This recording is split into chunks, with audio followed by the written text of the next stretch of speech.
I already brief for this thyroid kind of clinical sign. Yeah.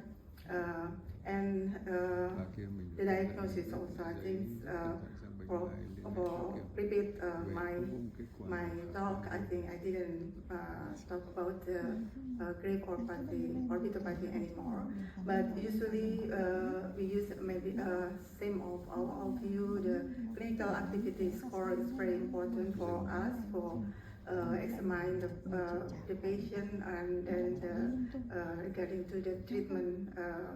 How when we starting to use the steroid.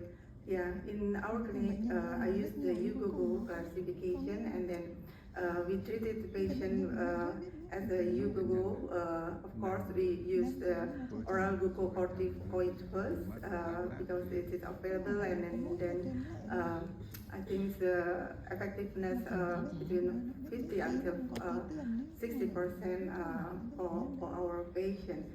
And then if they don't work, that we can use another kind of medicine. I use tocilizumab, but now not now for treprosumab because we don't have yet that kind of medicine.